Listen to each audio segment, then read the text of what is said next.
Karamoja sub-region in Uganda is one of the most vulnerable regions to climate risks in the country. Drought is the main and recurrent natural disaster whose effects are amplified by climate change. This affects crop production and pasture for livestock and has a direct negative impact on the livelihoods of rural population in the region. Against this background, it was crucial to strengthen the resilience of agro-pastoral communities and the local governments in Karamoja to reduce the impacts of climate risks on livelihoods in the region through the Dresser project. Funded by Adaptation Fund, the Dresser project was launched in 2021 in partnership with the Ministry of Water and Environment and is implemented in Lokere catchment. It has 4 components: that's establishing early warning systems, capacity building, adaptation actions, and enhancing knowledge management and skills. The Senior Water Management Officer in the Ministry of Water and Environment, Tendo Mark, elaborates more on the Dresser project in Uganda. In Uganda, this project is being implemented in the Lokere catchment. And in the Lokere catchment, we are mainly focusing on the upstream sub-catchments of Nangolola Polon and Omaniman. And those sub-catchments include the districts of Moroto, Napak, and Nabiratuk. The project has 4 components. The first component deals with strengthening the regional drought early warning system.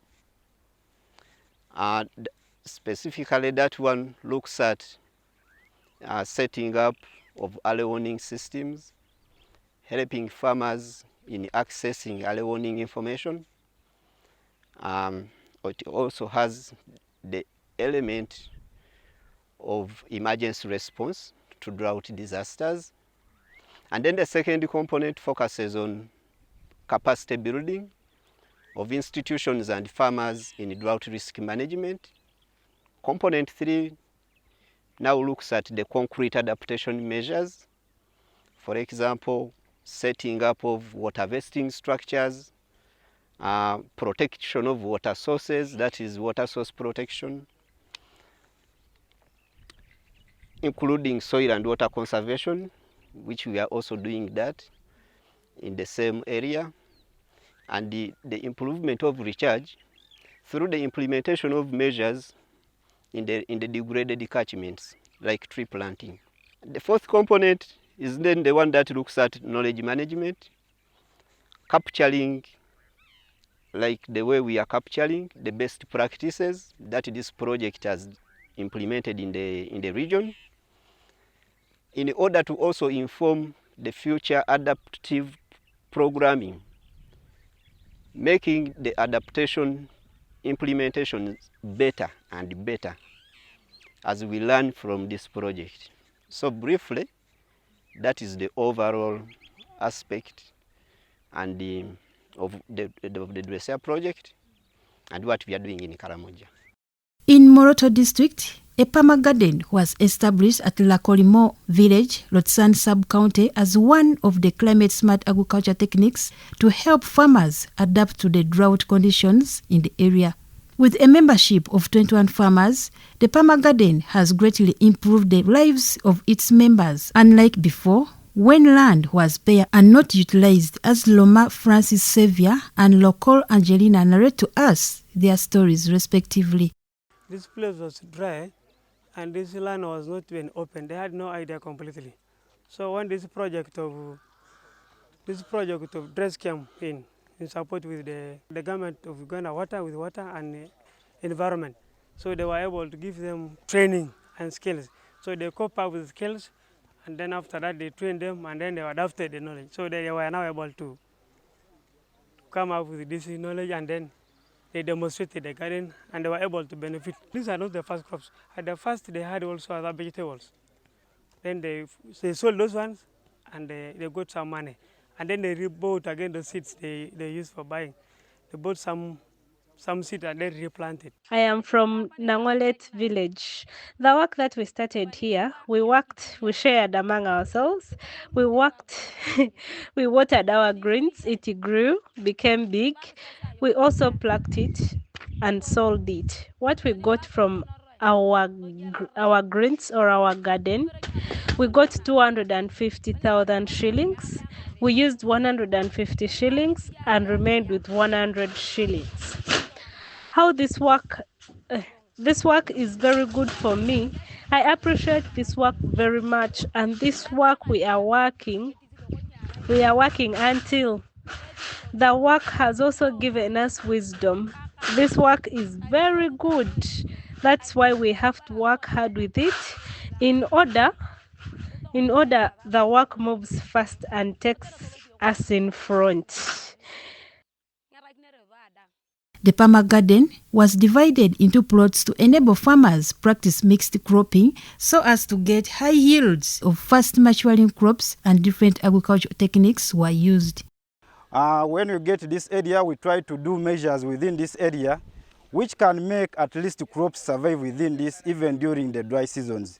So this area was divided into around 9 blocks, each block of around 10 by 10 meters, and these blocks were divided in a way that they can be utilized and they get the best output of them. As you may see around, these blocks of course have what we call the furrows around. These furrows help us at least to direct this rainfall. In case it rains, the runoff will be at least directed within these specific blocks. So these blocks, we are doing a lot of things within here. For example, we have vegetables. We have, for example, watermelon. We have pumpkins. We have tomatoes. We have sukuma wiki. We have cowpeas. And most of these things are being done here specifically by the guidance of the communities themselves. Because before we came on ground, of course, we did this implementation with the community. We trained them on how to do most of these things in a joint implementation and a training, which had also stakeholders from the district and sub-counties. So after all these trainings, we expect that the community or the group is able to sustain themselves based on what they learned. So this intercropping helps us in a way that, for example, if someone is irrigating, for example, a guava, he can also irrigate, let me say, cowpeas, something he can eat, for example, within 2 or 3 weeks. But if you just put a garden of, let me say, fruit trees, something which will come out, or something they can harvest almost after 6 years, the commitment and the motivation will be a bit limited. So we looked into it that we need to intercrop them with at least fast growing or maturing crop. We have also intercropped with, for example, some matoke. We believe in Karamoja here, maybe around 3 years to come, they may also be harvesting some matoke. But this is more of a demonstration. We want them to learn how to do these things, and also when they learn, they can easily maybe replicate in their own gardens. Of course, there is a semi-permanent river around, which they try to get some water to supplement with what, of course, was stored during the rainfall. At first, most of these people, they get some sort of resistance. That what is this? Because for them, after that, what are we going to benefit from them? But through the trainings and of course, letting them know the positives out of this, of course, they welcomed it. And actually, even where this land is, we didn't even do any sort of compensation. They offered it to themselves that they can do this agriculture here. Still in Lotsan sub-county, in Longoloko village, a borehole which used to serve animals is now no more, as the water source is now fenced and fruits grown around as a water source protection measure. Mary Lakiuke is a beneficiary of this project. This borehole is good. The organization provided and constructed for us a borehole. This place, it has made our place beautiful. Before, this place was lonely, it was open, we were sick, it was a bad place. When this organization came, or this office came, it constructed a fence, a well for feeding our animals, and we have their greens, we have fruits. We are with them together, and the Bawa, we no longer suffer to look for water, to look for food, for fruits. Thank you so much for the work that this organization is doing. It brought wealth for us. It brought boreholes. Life is now good. It's not like when we only used to dig only sorghum. Here we thank the Office of Blessing for the project, for bringing it to us. It should continue to bring it back. We are happy this project has eased our lives. We do not have work. We didn't used to have work. We work small hustles, but the office has made us dig holes. When you dig a hole, you get your 5,000 that you're able to buy food, or you're able to patari yourself, okay, give yourself something. Then also it says the office should continue to keep us busy with these project activities. These activities have given us life. When it came to the period of hunger, we don't suffer with a lot of hunger. When you dig a hole, you get your 5,000 for eating. Now when we go the office, when we According see to the Ministry office, of Water we are and happy, Environment, the saying boreholes that it is protected bringing were good chosen things to basing us. on demand Thank and you for the quality office in has collaboration come with the to us. district stakeholders. And this borehole here was protected in a way that we identified these boreholes, and the criteria we used was we needed at least those which are a bit more reliable with the community, the ones which are more used by the communities, but also we needed at least those in terms of, let me say, quality, which are a bit more demanding. That when we look at the quality bit, which ones are a bit demanding. So this borehole was chosen to be one of them. So through the community members, the district and the sub-county, we implemented measures here, and the measures we implemented are in two categories. We implemented measures around the borehole, immediate area of the borehole. That one we call it Zone 1. Zone 1 of the borehole is around 10 by 10 meters. So that area, we call it a no-go zone area or no activity area. So that one, we fence it off, that the only activity which is there is collecting water from the borehole. Around this chain link and the pillars we fenced, we also put what we call the live markers. So these live markers serve a purpose in a way that, for example, after 4 years, 5 years, these chain links or the pillars may break or may be destroyed. But we feel that by that time, these live markers, especially the K apple, could have at least taken shape. In addition, soil and water conservation measures were implemented in Longoloko village to boost water for agriculture. This area is around 3 acres. So within this garden, we found it actually bare in a way that during the rainy season, most of this water flows off and goes down into Teso. So we tried to put measures into this area of 3 acres, which can improve the water quantity within the garden, but also the retention and also the quality of the soils. So soil and water conservation measures are measures which we put into this garden to improve the soil and also the water. So one of the measures we put here is what we call fanya juu fanya chini. These are more of like infiltration pits that, for example, if it has rained and there is runoff, that water will be slowed down by these embankments we put on these fanya juu fanya chini. And also that topsoil which will be washed off, it can end up being captured within these fanya juu fanya chini. But also within these fanya juu fanya chins, those act as retaining, let me say, ponds or pits for the water. In Nakiro village, Katikekile sub-county, growing of vegetables was introduced to Nakiro Vegetable Growers Group. The 30 members were trained on climate-smart farming using the Farmer Field School approach in November 2023. With the Dresser project, the group has benefited a lot. We are 30 members. This program has really helped us because before Dress came in, we couldn't have access to these nutritious foods like these vegetables, and that project really helps us so much in trainings and supplying with the seeds like spinach, cabbages, sukuma wiki, onions, tomatoes, carrots, eggplants, green pepper, and others. So since that time when we started this group, they trained us, and we are also engaged in farming, planting.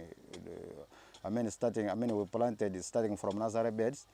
Then after that, we now transplanted it to the field, to the garden. Now there we went on all those processes. We have been trained in those ditches, vegetable ditches, also like spraying and other things. And then out of this group, we have really benefited a lot. And there we as farmers, we have been getting a lot of food here, vegetables like tomatoes, spinach, sukuma wiki. Out of the money that we have been getting from these vegetables, we are also saving as a group. Then the very money we are also distributing, sharing to other members, and that money has also helped us to take children to school. Logitu, however, says they face a few challenges that need to be addressed. The only challenges that even we faced, and that we are even still facing right now, it is water. Lack of water, because we don't have those equipments that can help us to distribute water to the garden. Then also at the time when we grew a lot of tomatoes and all other vegetables, we really lacked. We faced a challenge of transporting those vegetables to those markets, to Moroto and other places that are in need of it. It really became a challenge. It became expensive, because now when we could use bodabodas, the bodabodas could take it, and even the mode of transportation was also poor. We could gather the tomatoes in their bags. Now from there, 1 day, 2 days, it got rotten. Then we also had grown a lot of green pepper, and that one really we failed even to take to the market. In building the capacity of farmers, they were trained on how to grow and maintain vegetables. In component 2 of the project, we talk about building capacity of these farmers. So how do we build the capacity? We train them on how to grow these crops, even with the little water they have available. How do we do this? We do soil and water conservation. For the vegetables to do well, for example here, we train the farmers to use the vegetable basins and zai pits. We do vegetable basins, especially for the spinach and sukuma wiki, mostly the greens, and onions. Then for the zai pits, we do things like eggplants. These help to conserve water and moisture, especially when it's mulched. When they mulch these zai pits, water is held, or moisture is held in the soils for a longer period to avoid that evaporation. So this has greatly improved the production of vegetables among these farmer groups that we are supporting here. In Nabiratuk district, vegetable growing was introduced to Etata Oyara Farmers Group in Nao village, Lorengedrat sub-county near Lorengedrat Primary School. The group, which consists of 30 members, has benefited more from the Dresser project, though with a few challenges. Before, most of the benefits we have seen, it has given us knowledge on basins, how to make basins, long basins, and a short one. Even also, it has also improved in savings, since members, we save and we loan. That helps us also in other farm activities. We as members also, some managerial practices like mulching, we have also learned since we are in a group.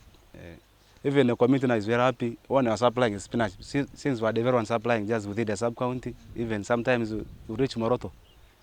They are very happy for what we are doing. Now the challenge is most of the members, now they don't turn up.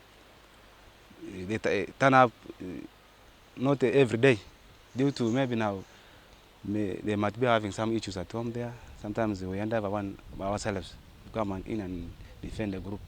The chairperson LC3, Lorengedrat sub-county, Loges Emmanuel Orika, appreciates the support of Dresser project to the youths in his area.